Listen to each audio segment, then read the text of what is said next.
Hi, my name is Steve Sherman, and I am the Chief Imagination Officer for an educational NGO called Living Maths, and we are based in Cape Town, South Africa.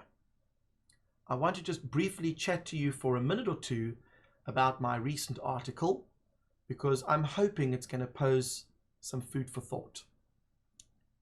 Let me begin by making a provocative statement. The top 20 jobs of 2020 did not exist 5 years ago.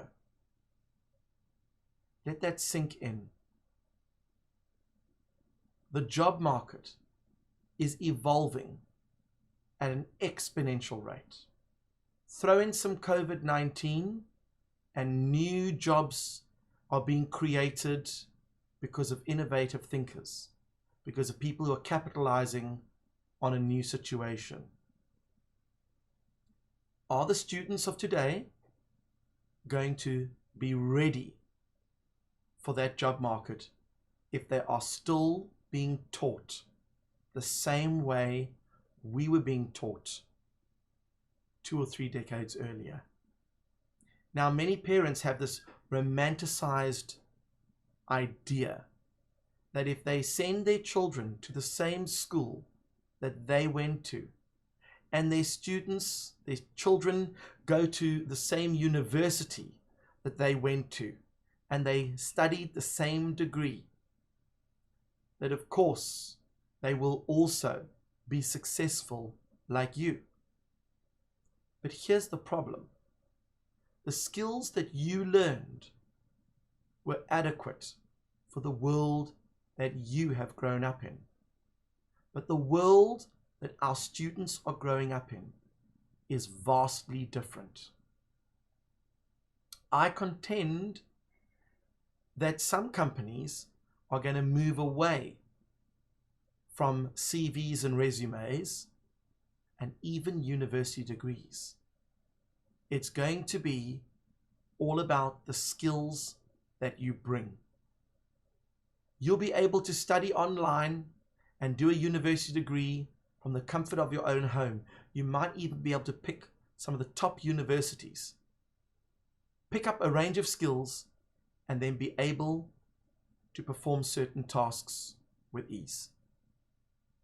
I contend that, of course, we have a situation where people, parents in particular, put a little bit of pressure on their children.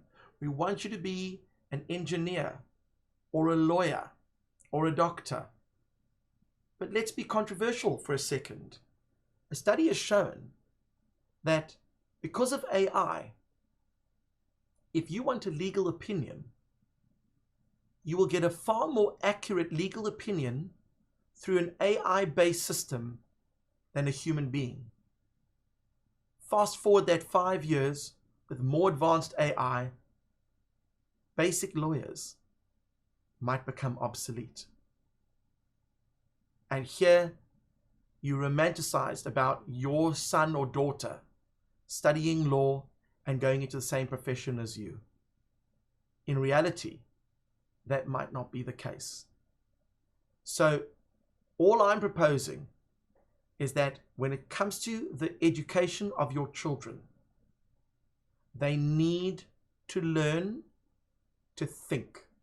They must become critical thinkers, analytical thinkers, problem solvers. They must learn to think outside of the box.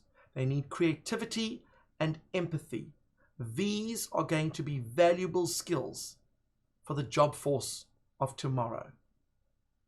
So, in conclusion, before we start putting our preconceived ideas of how we want our students to fare in the job market of the future, please take into account the world that they are living in, and maybe challenge the schools and ask them, are you doing a good enough job to prepare our children for the future?